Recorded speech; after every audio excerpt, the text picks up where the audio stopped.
स्वागत है मेरे पहली वीडियो में। इसमें मैं क्लास 10th की ट्रिगोनोमेट्री पढ़ाने जा रहा हूँ। फुल चैप्टर पढ़ने के बाद आपको कुछ अलग फील होगा। आपने पहले भी बहुत कुछ पढ़ाई की है, लेकिन आज हमारी क्लास में पढ़ने के बाद आपको कुछ अलग एक्सपीरियंस फील होगा और ज्ञान जहाँ तक बढ़ेगा वो तो आप खुद देखेंगे। तो सबसे पहले बता दूं कि इसमें हम क्या पढ़ेंगे। तो कवरेज पॉइंट में है, सबसे पहले हम थ्योरी देखेंगे। थ्योरी क्या? हर एक्सरसाइज के पहले की थ्योरी, फिर एक्सरसाइज, फिर थ्योरी, फिर एक्सरसाइज। जब ये पूरा हो जाएगा, एक एक्सरसाइज, एक पूरी चैप्टर कंप्लीट होने के बाद हम फिर PYQ देखेंगे, मतलब प्रीवियस ईयर क्वेश्चंस। जो क्वेश्चन हमेशा एग्जाम में आते हैं, जो इम्पोर्टेंट हैं, हम उनकी एक अलग से वीडियो देखेंगे। उसके बाद फिर एक्स्ट्रा क्वेश्चन, और एक्स्ट्रा क्वेश्चन में एग्जाम्पलार इंक्लूड होंगे और भी जो बुक्स इंक्लूड होंगे वो, ये सबके लिए ज़रूरी नहीं है। ये बस वो पढ़ें जो कि एग्ज़ाम में अच्छा करना चाहते हैं, 90% लाना चाहते हैं और 90 पार, और फिर जो फ्यूचर में मैथमेटिक्स में ही अपना फ्यूचर देखते हैं, ये उनके लिए होगा। उसके बाद फिर हम लास्ट में MCQ देखेंगे। और आपको शायद पता हो या ना हो, MCQ में आजकल जो ट्रेंड चला है वो बड़े क्वेश्चन ही MCQ में आते हैं। छोटे क्वेश्चन भी होते हैं, लेकिन बहुत सारे बड़े क्वेश्चन को भी MCQ में पूछ दिए जाते हैं, तो उनको बनाने में परेशानी होती है। इस कारण से हम MCQ को बनाने के लिए अलग से कुछ शॉर्ट ट्रिक्स देखेंगे, ताकि आराम से MCQ कम समय में बन जाए। अलग से इसकी वीडियो आएगी। तो फुल कवरेज होने वाला है, हम पूरी डिटेल में हर पढ़ाई करेंगे और क्या होता है फिर आप देखेंगे। अच्छा लगेगा आपको भी, और अच्छा लगे तो लाइक शेयर कर देना, ठीक है। तो सबसे पहली बात हम शुरू करते हैं, ट्रिगोनोमेट्री। तो आपको नाम से पता होगा कि ट्रिगोनोमेट्री का मतलब होता है ट्री मतलब तीन। इसे ही हिंदी में या संस्कृत में त्रिकोणमिति बोलते हैं। त्रि मतलब तीन, और इसी त्रि को इंग्लिश में ट्री बोल दिया गया। एक्चुअली ये लैटिन भाषा में कन्वर्सन किया गया इन सब का, तो हिंदी का ही त्रि इंग्लिश का ट्री बन गया। गोनोज मीन्स साइड, मेट्री मीन्स नापना, कोण मतलब एंगल, मिति मतलब भी नापना।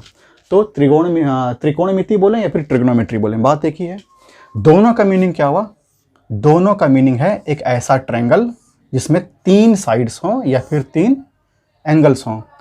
तीन साइड हमें पता ये है और तीन एंगल हमें पता है, ये है, ये है और ये है।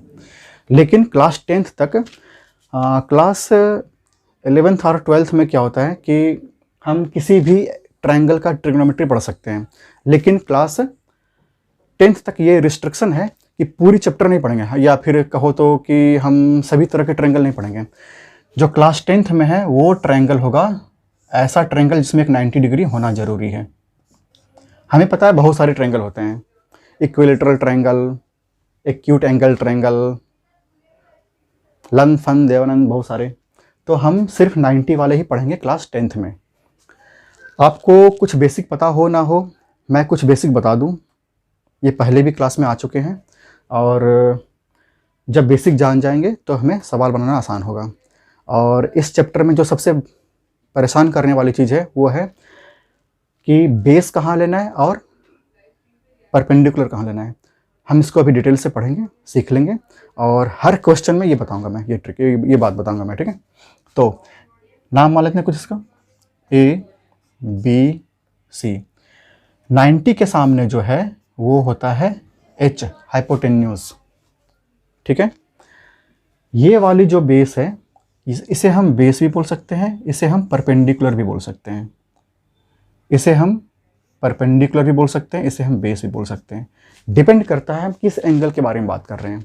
तो जिस एंगल के बारे में बात करेंगे उसी के अकॉर्डिंग परपेंडिकुलर होगा या फिर बेस होगा। हम इसे डिटेल से समझते हैं, बढ़िया से बता रहा हूं मैं।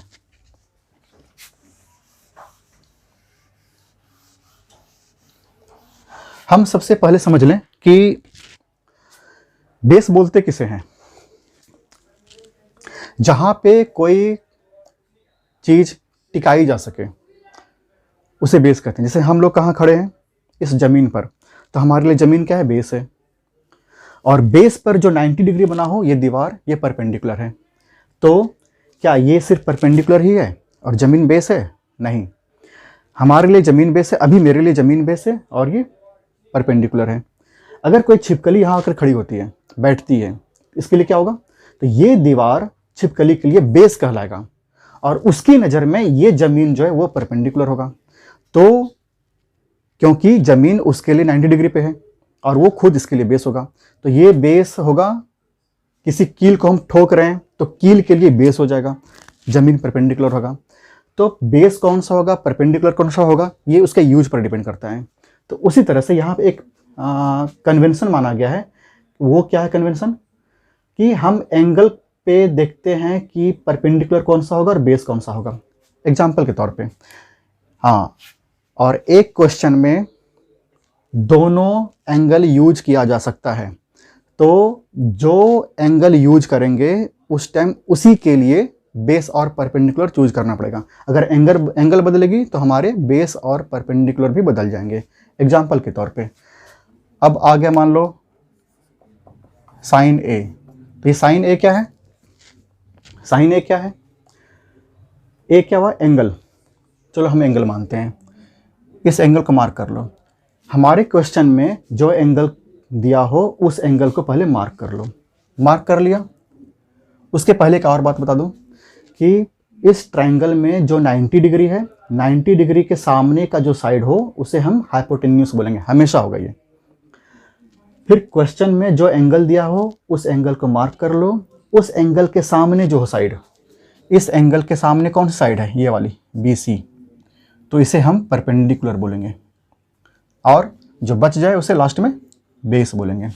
लेकिन अगर हम साइन चेंज कर दें, ठीक है, जैसे मान लो क्वेश्चन ही बदल जाए, ये 90 है, 90 के सामने H तो होगा ही हमेशा, ये A है, ये B है और ये C है। अगर हम साइन C की बात करते हैं, साइन C की बात करते हैं, अब आप सोच रहे हैं साइन क्या है, तो बताऊंगा इसके बारे में इसके बाद, ठीक है। पहले मैं ये समझा दूं कि परपेंडिकुलर कौन सा है और बेस कौन सा है, पहले इसकी कॉन्सेप्ट पूरी क्लियर कर दूं, क्योंकि ये सब तो समझो ना समझो सवाल तो बनता ही है, ठीक है। फिर भी मैं समझाऊंगा अच्छे सब कुछ। और हमारे लिए जो मेन ज़रूरी है इस चैप्टर के हर सवाल बन सके बढ़िया से, उसके लिए बेस और परपेंडिकुलर पर कमांड करना बहुत ज़रूरी है। तो जब हम C की चर्चा करेंगे, ये क्वेश्चन में दिया रहेगा आपका, जब हम C की चर्चा करेंगे, C क्वेश्चन में लिखा रहेगा कि A पे करना है, C पे करना है, B पे करना है, तो वहाँ पे एंगल की बात दी रहेगी कि कौन सी एंगल यूज करनी है हमें।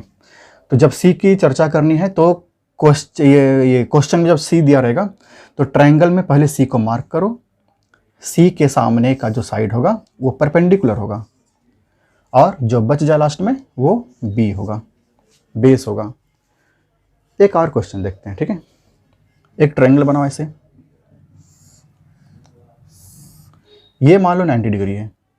90 तो हो ही सकता है, कहीं भी हो सकता है, यहाँ हो सकता है या कहीं भी। ये तो 90 नहीं है, लेकिन एक दूसरे पर परपेंडिकुलर होना चाहिए। 90 अगर नहीं लग रहा थोड़ा सा चेंज कर दो इसे और बढ़िया से खींच लो इधर,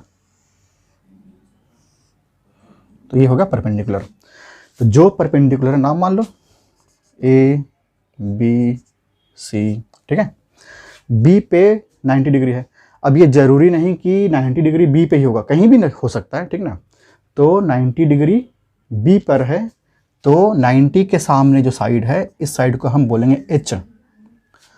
अगर हम इस क्वेश्चन की चर्चा कर रहे हैं तो हमें इसमें C दिया गया है, तो C को पहले मार्क कर लो। C के सामने जो साइड होगा उसे हम P बोलेंगे, जो बच जाए उसे हम B बोलेंगे, है ना। परपेंडिकुलर वो बेस। अगर इसी क्वेश्चन में अगर साइन A निकालना हो, ठीक ना, तो इसी ट्रायंगल को दोबारा बना लो। ये 90 डिग्री है, 90 के सामने H हो गया, है ना। ये B है और ये A और ये C है, ठीक है। अगर क्वेश्चन में A दिया हो तो A को पहले मार्क कर लो। A के सामने वाला क्या हो जाएगा? P हो जाएगा। उस टाइम वो B हुआ था, अभी P होगा। हमारे क्वेश्चन पे डिपेंड करता है। ये इस क्वेश्चन के लिए है, जब हमें एंगल A के बारे में बात करनी है तो A के सामने वाला P होगा, जो बच जाए वो B होगा। जब C की चर्चा करनी है तो C के सामने वाला P होगा, जो बच जाए वो B होगा, ठीक ना। आई बात समझ में?